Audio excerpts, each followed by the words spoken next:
আসসালামু আলাইকুম। Hello everyone. আশা করি সবাই ভালো আছেন। আমিও আলহামদুলিল্লাহ ভালো আছি।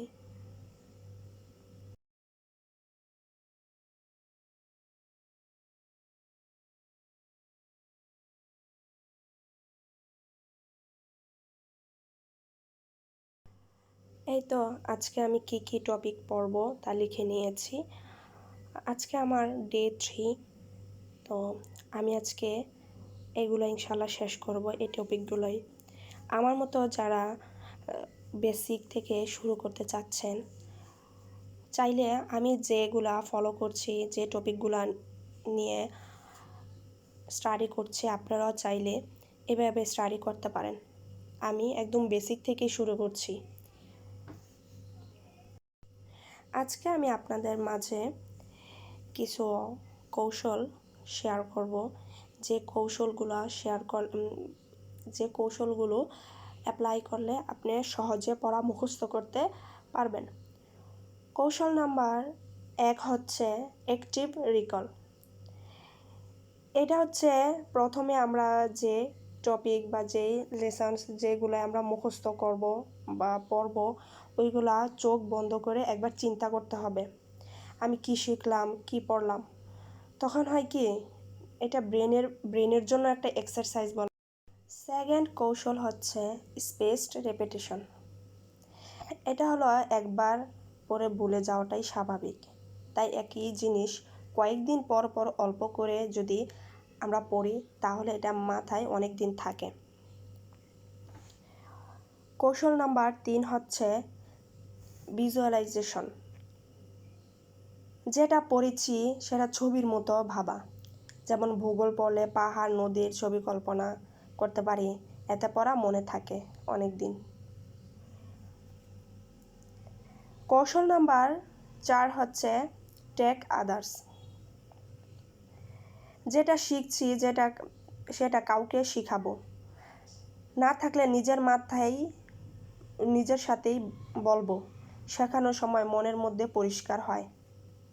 তাই আমরা যে কোনো যদি কোনো টপিক শিখছি, এটা অন্যদেরকে শেখানো ট্রাই করব। অন্যদেরকে শিখালে নিজের টপিকগুলাও, নিজের পড়াটাও ক্লিয়ার হয়ে যায়। কৌশল নাম্বার 5 হচ্ছে ফোকাসড স্টাডি এনভায়রনমেন্ট। মনোযোগের পরিবেশ তৈরি করা।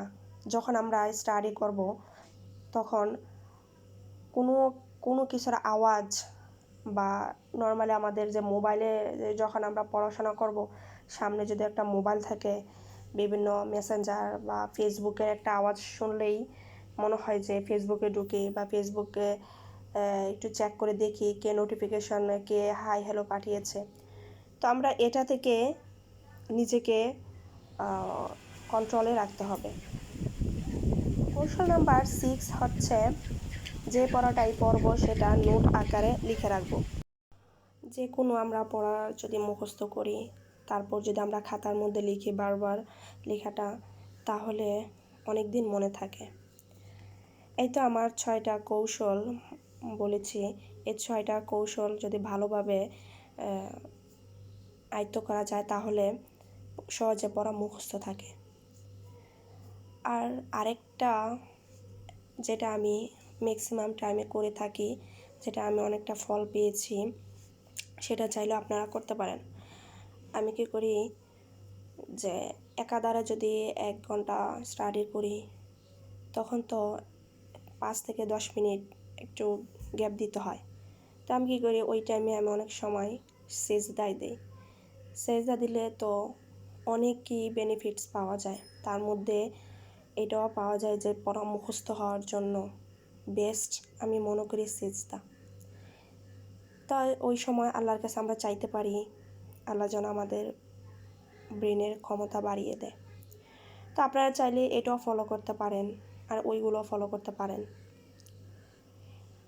আজকে আমি আপনাদের মাঝে অনেক কিছু শেয়ার করেছি। যদি ভালো লাগে থাকে, তাহলে ভিডিওতে লাইক দিয়েন। আজকে এইটুকুই। নেক্সট ভিডিওতে ইনশাআল্লাহ দেখা হবে। আল্লাহ হাফেজ।